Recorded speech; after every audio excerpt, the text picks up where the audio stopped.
Assalamualaikum warahmatullahi wabarakatuh. Sahabat-sahabat muslim yang dirahmati Allah Subhanahu wa Ta'ala. Nabi Ayub adalah salah satu nabi yang wajib diketahui oleh umat muslim. Nabi Ayub ini dikenal karena kepribadiannya yang sangat sabar. Kisah Nabi Ayub ini bisa kita jadikan pelajaran jika kita sedang mendapatkan satu permasalahan yang berat. Ibnu Ishaq menuturkan, Nabi Ayub berasal dari Romawi. Ia adalah Ayub bin Humus bin Rajah bin Aish bin Ishaq bin Ibrahim al-Khalil. Ibnu Asakir menuturkan bahwa ibu Nabi Ayub adalah putri Nabi Lut. Nabi Ayub termasuk salah satu nabi yang secara nanas disebut diberi wahyu, sebagaimana tertera dalam surat An-Nisa dalam firman Allah. Sesungguhnya kami telah memberikan wahyu kepadamu, sebagaimana kami telah memberikan wahyu kepada Nuh dan nabi-nabi yang kemudiannya, dan kami telah memberikan wahyu pula kepada Ibrahim, Ismail, Ishak, Yakub dan anak cucunya, Isa, Ayub, Yunus, Harun dan Sulaiman, dan kami berikan Zabur kepada Daud. Istri Nabi Ayub menurut salah satu sumber, namanya adalah Rohmah binti Afrohim. Sumber yang lain menyebutkan bahwa namanya adalah Laya binti Mangsa bin Yakub. Dan inilah pendapat yang paling masyhur. Allah Subhanahu wa Ta'ala berfirman, dan ingatlah kisah Ayub ketika dia berdoa kepada Tuhannya, ya Tuhanku, sungguh aku telah ditimpa penyasyib, padahal Engkau Rob yang Maha Penyayang. Dari semua yang penyayang, maka kami kabulkan doanya. Lalu kami lenyapkan penyakit yang ada padanya, dan kami kembalikan keluarganya kepadanya, dan kami lipat gandakan jumlah mereka sebagai suatu rahmat dari kami, dan untuk menjadi peringatan bagi semua yang menyembah kami. Surat Al-Anbiya ayat 83-84.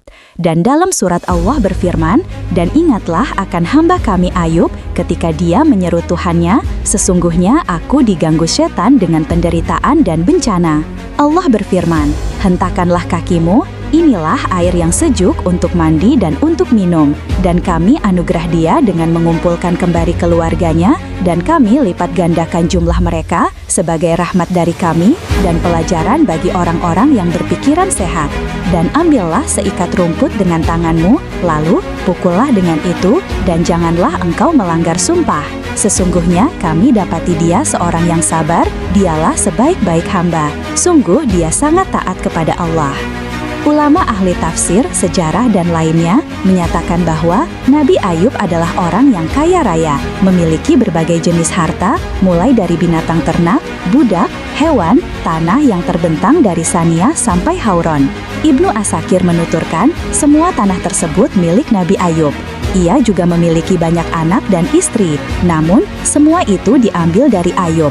Ia mendapat berbagai macam ujian pada tubuhnya, tidak ada satupun anggota badan yang sehat tanpa penyakit, selain hati dan dengan hati. Dan lisan Nabi Ayub senantiasa menyebut-nyebut Allah. Semua ujian ini, ia hadapi dengan sabar, mengingat Allah setiap malam dan siang, pagi dan petang. Nabi Ayub lama menderita sakit, hingga teman dekat merasa jijik, diusir dari kampung halamannya, dan diletakkan di tempat pembuangan sampah di luar kampung. Semua orang menjauh, dan tiada tersisa siapapun yang merasa iba padanya, selain istrinya. Ia selalu menjaga hak Nabi Ayub, tidak pernah lupa akan kebaikan-kebaikan dan kasih sayang yang dulu pernah ia berikan padanya. Ia sering bolak-balik menengok Nabi Ayub, merawatnya, dan membantunya untuk buang hajat. Kondisi istri Nabi Ayub mulai lemah, dan harta bendanya kian berkurang, hingga bekerja pada orang lain agar mendapat upah guna diberikan kepada Nabi Ayub, sekedar untuk mengganjal perut. Sang istri terus bersabar menghadapi ujian bersama Nabi Ayub. Ujian hilangnya harta benda dan anak-anak, serta secara khusus menimpa kehidupan selaku suami istri. Tidak ada yang membantu dan menolongnya, setelah sebelumnya hidup bahagia penuh nikmat, dilayani orang dan dihormati. Perlu diketahui bahwa cobaan yang diberikan Allah Subhanahu wa Ta'ala kepada Nabi Ayub alaihi salam adalah terdiri dari 4 macam cobaan, meliputi cobaan atas kebangkrutan kekayaannya, kematian semua anak-anaknya, kerusakan pada tubuhnya, dan diasingkan oleh masyarakat, kecuali hanya istrinya saja yang setia menemaninya. Kehancuran harta kekayaan Nabi Ayub alaihi salam terdiri dari unta, sapi, kambing, gajah, dan keledai. Kekayaan lain milik beliau adalah 500 hektar tanah persawahan, semuanya digarap oleh 500 orang. Pada setiap orang mempunyai anak, istri pengikut beliau terdiri dari 3 golongan. Semuanya telah beriman dan masih berusia muda. Iblis yang diberikan kekuasaan oleh Allah Subhanahu wa Ta'ala dapat turun naik dari bumi ke langit sewaktu dikehendaki, mempunyai maksud naik ke langit. Tiba-tiba, iblis mendengar para malaikat membaca sholawat atas Nabi Ayub alaihi salam. Saat itu juga, timbullah rasa dengki di dalam hati setan.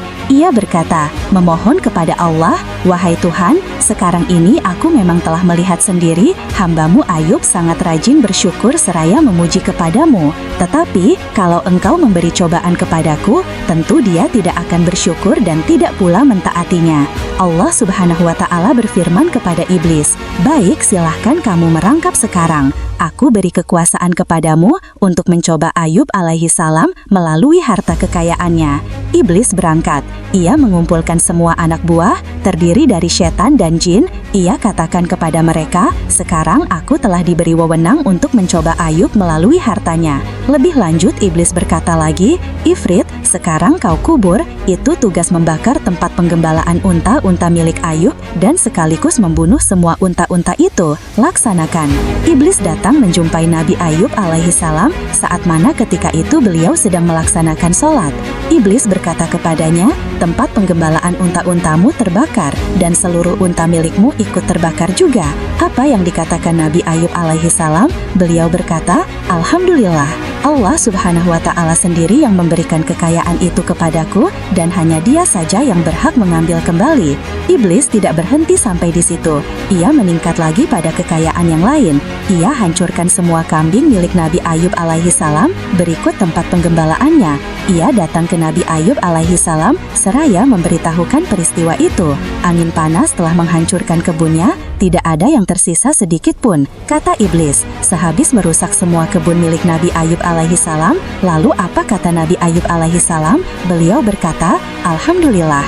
Kemudian beliau memuji Allah Subhanahu wa Ta'ala dan menyanjungnya. Usaha iblis belum berhenti sampai di situ. Ia kembali menghadap Allah Subhanahu wa Ta'ala seraya memohon agar diberi kekuasaan untuk mencoba Nabi Ayub alaihi salam melalui anak-anaknya. Allah berkata, "Silahkan, pergilah, aku memberi kekuasaan penuh kepadamu untuk mencoba Nabi Ayub melalui anak-anaknya." Iblis pun berangkat. Yang dituju adalah gedung tempat anak-anak Nabi Ayub alaihi salam berlindung di bawahnya.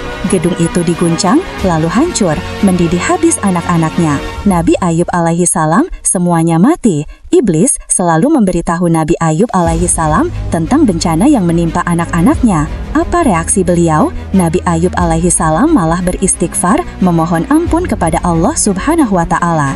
Usaha iblis tetap tidak menghasilkan apapun untuk merubah ketaatan Nabi Ayub alaihi salam.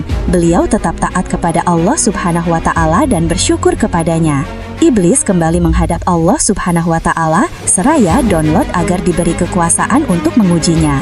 Allah berkata, "Silahkan, aku beri kekuasaan kepadamu untuk menguji Ayub melalui tubuh, lisan dan akalnya, tetapi kecuali hatinya." Iblis pun segera berangkat untuk menggoda Nabi Ayub alaihi salam sampai ke tempat yang dituju. Ternyata beliau sedang bersujud. Iblis datang dari arah kepala beliau lalu meniup kedua lubang hidungnya dengan sekali tiup. Seketika itu, ibadah Nabi Ayub serasa gatal-gatal, makin lama terasa semakin gatal. Nabi Ayub alaihi salam menggaruk-garuk bagian-bagian tubuh dengan ujung-ujung jemarinya, tetapi belum juga hilang. Gatal-gatal itu, Nabi Ayub alaihi salam mencoba menggaruk-garuknya dengan kain kasar, belum juga hilang. Lalu, beliau menggunakan pecahan genteng dan batu. Beliau tidak henti-hentinya menggaruk badannya hingga melepuh, sehingga bernanah dan berbau busuk. Masyarakat sekitarnya sangat berbahaya terhadap penyakit yang sedang dialami Nabi Daud alaihi salam. Mereka sepakat mengasingkan beliau keluar daerah. Beliau terusir ke tempat yang kotor. Mereka membuatkan untuk beliau sebuah gubuk yang hanya ditemani istrinya yang bernama Rohmah. Meskipun demikian, istri beliau Rohmah selalu setia melayaninya. Ia berbuat baik sekali kepadanya. Ia perlakukan suaminya penuh kasih sayang. Kebutuhan-kebutuhan makanan dan minumnya selalu diperhatikan. Kaum Nabi Ayub alaihi salam yang mendeportasi dirinya terdiri dari 3 golongan. Namun begitu, semuanya masih tetap dalam keimanan semua. Mereka mereka tidak meninggalkan agamanya. Rasulullah Shallallahu Alaihi Wasallam bersabda, manusia yang paling berat ujiannya adalah para nabi, kemudian orang-orang soleh, berikutnya orang yang paling mulia, tingkatan dan kedudukannya. Nabi Muhammad juga bersabda, seseorang diuji sesuai kadar agamanya. Jika agamanya kuat, ujiannya ditingkatkan. Semua ujian yang menimpa justru semakin membuat Nabi Ayub sabar, mengharap pahala, memuji dan bersyukur, hingga menjadi perumpamaan dalam kesabaran, juga perumpamaan orang yang mendapat berbagai macam ujian. Diriwayatkan secara panjang lebar dari Wahab bin Munafik dan lainnya, dari ulama Bani Israel, tentang kisah Nabi Ayub bagaimana harta benda dan anak-anaknya lenyap, dan juga ujian yang menimpa di tubuhnya. Namun, hanya Allah lah yang tahu keabsahan riwayat ini. Diriwayatkan dari Imam Mujahid, beliau menyatakan, Nabi Ayub adalah orang pertama yang terkena penyakit cacar. Para mufasir berbeda pendapat terkait berapa lama Nabi Ayub tertimpa beragam ujian. Menurut Wahab bin Munafik, beliau menyatakan, Nabi Ayub tertimpa ujian selama 33 tahun, tepatnya tidak kurang dan tidak lebih. Sedangkan menurut Imam Anas, beliau menyatakan bahwa Nabi Ayub diuji selama 7 tahun, beberapa bulan, ia ditempatkan di tempat pembuangan sampah milik Bani Israel. Hewan-hewan mengerumuni tubuhnya hingga Allah memberikan jalan keluar, memperbesar pahala yang ia dapatkan, dan memujinya dengan baik. Imam Hamid menyatakan, Nabi Ayub bertahan selama 18 tahun menghadapi ujian. Imam As-Suhi berkata, daging-daging Nabi Ayub berjatuhan hingga tidak tersisa apapun selain tulang dan saraf. Akhirnya, datang membawakan abu untuk dijadikan alas di bawahnya. Namun, karena ujian tidak kunjung berlalu, istrinya berkata, "Wahai Nabi Ayub, berdoalah engkau kepada Rabb-mu agar diberikan jalan keluar." Lalu, Nabi Ayub menjawab, "Aku hidup sehat selama 70 tahun, lantas, apakah 70 tahun berikutnya untuk aku habiskan dalam kesabaran? Karena Allah terasa lama." Istrinya sedih mendengar jawaban Nabi Ayub ini. Istrinya bekerja sebagai pembantu untuk mendapatkan upah demi memberi makan Nabi Ayub. Setelah itu, orang-orang tidak mau menggunakan jasanya karena mereka tahu ia adalah istri Nabi Ayub. Khawatir tertimpa ujian seperti yang dialami Nabi Ayub atau tertular penyakitnya. Setelah tidak mendapatkan seorang pun yang mau menerima jasanya, akhirnya istri Nabi Ayub menjual sebagian salah satu kunciran rambut pada putri salah seorang terhormat. Dengan imbalan makanan enak dan banyak, ia membawakan makanan itu untuk Nabi Ayub. Nabi Ayub bertanya, "Dari mana kau mendapatkan makanan ini?" Istrinya menjawab, "Itu upahku sebagai pembantu." Keesokan harinya, ia tidak mendapatkan seorang pun yang mau menggunakan jasanya. Ia terpaksa menjual kunciran rambut yang satunya. Dengan imbalan makanan, lalu makanan itu dibawakan untuk Nabi Ayub. Nabi Ayub mengingkari hal itu dan bersumpah tidak akan makan sebelum ia beritahukan dari mana asal makanan itu. Istrinya kemudian membuka kerudungnya. Saat Nabi Ayub melihat kepala istrinya botak, ia berdoa, "Ya Tuhanku, sungguh aku telah tertimpa penyakit, padahal Engkau Rob yang Maha Penyayang dari semua yang penyayang." Dalam surat Al-Anbiya ayat 83, Syekh Abdullah berkata, Nabi Ayub memiliki 2 saudara. Suatu hari, keduanya datang, namun tidak bisa mendekat karena baunya Nabi Ayub yang sangat menyengat. Keduanya berdiri dari kejauhan, lalu salah satunya berkata kepada yang lain, "Andai Allah mengetahui sisi baik pada Ayub, tentu tidak akan menguji Ayub seperti itu." Nabi Ayub pun dibuat sedih sekali oleh kata-kata saudaranya itu. Belum pernah Nabi Ayub merasa sesedih itu. Nabi Ayub kemudian berkata, "Ya Allah, jika Engkau mengetahui bahwa aku tidak pernah tidur dalam keadaan kenyang sekalipun, dan aku mengetahui tempat orang yang lapar, maka benarkanlah kata-kataku." Lalu ada kata-kata dari langit yang membenarkan Nabi Ayub. Kedua saudaranya mendengar kata-kata itu. Setelah itu, Nabi Ayub mengatakan, "Ya Allah, jika Engkau mengetahui bahwa aku tidak memiliki 2 helai baju, dan aku mengetahui tempat orang yang tidak punya baju, maka benarkan kata-kataku." Lalu ada kata-kata dari langit yang membenarkan Nabi Ayub. Kedua saudaranya mendengar kata-kata itu. Setelah itu, Nabi Ayub mengatakan, "Ya Allah, dengan kemuliaan-Mu, Ia lantas merubah sujud dan meneruskan, "Ya Allah, dengan kemuliaan-Mu, aku tidak akan bangun mengangkat kepala sebelum Kau lenyapkan musibah yang menimpaku." Belum juga Nabi Ayub bangun, musibah yang menimpanya sudah lenyap. Nabi Muhammad bersabda, "Sungguh Nabi Allah Ayub bertahan dalam ujian selama 18 tahun. Ia ditolak kerabat maupun orang jauh, kecuali 2 saudaranya. Ia termasuk saudara-saudara dekatnya, keduanya selalu menghampiri Nabi Ayub setiap pagi dan sore hari. Salah satunya kemudian berkata pada yang lain, 'Demi Allah, kau tahu Ayub telah melakukan suatu dosa yang tidak pernah dilakukan seorang pun di antara seluruh manusia.' Temannya bertanya, 'Kenapa seperti itu?' Ia menjawab, 'Karena sudah 18 tahun ini Allah tidak mengasihinya.' Lalu melenyapkan musibah yang menimpanya. Saat keduanya datang menemui Nabi Ayub pada sore hari, ia tidak sabar untuk menyampaikan hal itu kepada Nabi Ayub. Nabi Ayub kemudian berkata, 'Aku tidak mengerti apa maksudmu, hanya saja Allah mengetahui aku pernah melintas di hadapan 2 orang yang bertikai. Keduanya kemudian menyebut-nyebut nama Allah.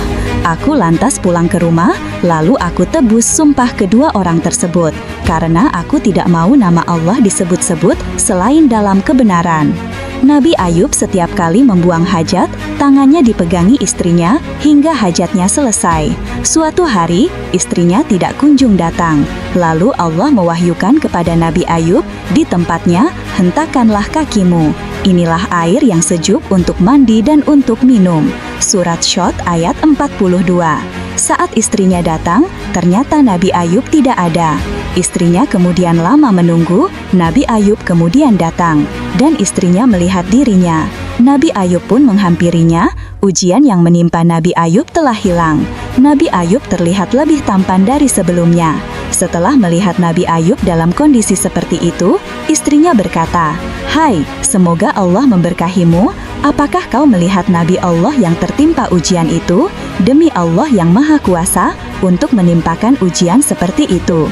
Aku tidak melihat seorang pun yang mirip dengannya melebihimu, andai saja dia sehat." Nabi Ayub menjawab, "Ini aku, orangnya." Nabi Ayub memiliki 2 tempat untuk menimbun hasil panen. Salah satunya untuk menimbun gandum, dan satunya lagi untuk menimbun jelai.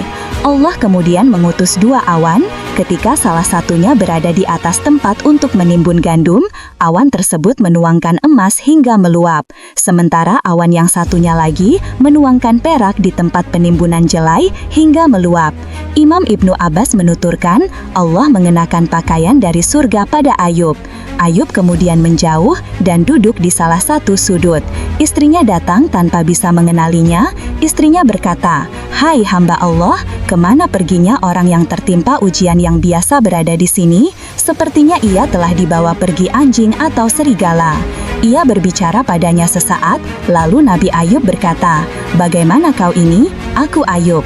Istrinya berkata, "Apa kau meledekku wahai hamba Allah?" Nabi Ayub kembali berkata, "Bagaimana kau ini? Ini aku. Allah telah mengembalikan tubuhku." Imam Ibnu Abbas mengatakan, Allah mengembalikan harta benda dan anak-anaknya, dan Allah melipat gandakan jumlah mereka. Wahab bin Munabih mengatakan, Allah mewahyukan kepada Nabi Ayub, "Aku telah mengembalikan keluarga dan hartamu, juga aku lipat gandakan jumlah mereka. Maka, mandilah dengan air ini, karena di dalamnya ada kesembuhan untukmu. Berkurbanlah untuk para sahabatmu, dan mohonkan ampunan untuk mereka, karena mereka telah durhaka kepadaku terkaitmu." Nabi Muhammad SAW bersabda, saat Allah menyembuhkan Nabi Ayub, ia menghujamkan belalang emas padanya. Nabi Ayub kemudian mengungut belalang-belalang emas itu dengan tangannya, lalu ia letakkan di dalam bajunya. Kemudian dikatakan kepadanya, "Wahai Ayub, apakah tidak?" Nabi Ayub menjawab, "Ya Rob, siapa gerangan yang puas dari rahmatmu?" Yang dimaksud dengan firman Allah yang berbunyi, "Hentakanlah kakimu," adalah hentakan kakimu ke tanah. Nabi Ayub kemudian melaksanakan yang diperintahkan padanya. Allah kemudian memancarkan mata air yang sejuk. Allah memerintahkan untuk mandi dan meminum air itu. Kemudian Allah menghilangkan penyakit dan gangguan yang ada pada dirinya secara lahir dan batin.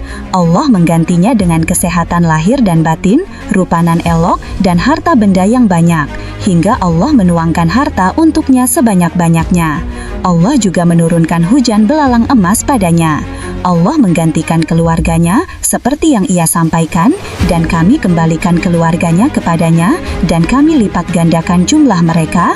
Dalam surat Al-Anbiya ayat 84, ada yang menyatakan Allah menghidupkan kembali mereka semua. Pendapat lain menyatakan Allah menggantikan keluarganya di dunia dan akan menyatukan mereka semua di akhirat.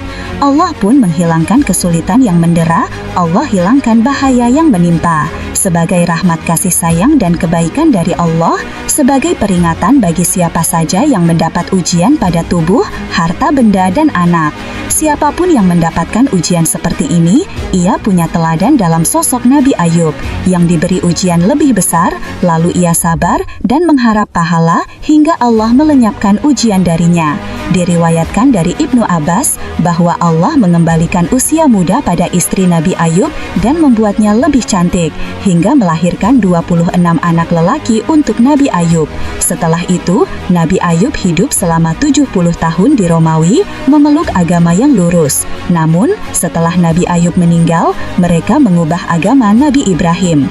Allah Subhanahu wa Ta'ala berfirman, "Dan ambillah seikat rumput dengan tanganmu, lalu pukullah dengan itu, dan janganlah engkau melanggar sumpah. Sungguh kami dapati dia Ayub seorang yang sabar. Dialah sebaik-baik hamba, sungguh dia sangat taat kepada Allah." Surat Syod ayat 44. Ayat ini menunjukkan keringanan dari Allah untuk hamba dan Rasul-Nya, Nabi Ayub, atas sumpahnya untuk mencambuk istrinya sebanyak 100 kali. Menurut salah satu pendapat, Nabi Ayub bersumpah seperti itu karena istrinya menjual rambutnya. Pendapat lain menyatakan setan dalam wujud seorang adalah seorang nabi menurut mereka yang meninggal dalam usia 75 tahun. Demikian dari kami, apabila banyak kesalahan, mohon maaf yang sebesar-besarnya. Alhamdulillah, wassalamualaikum warahmatullahi wabarakatuh.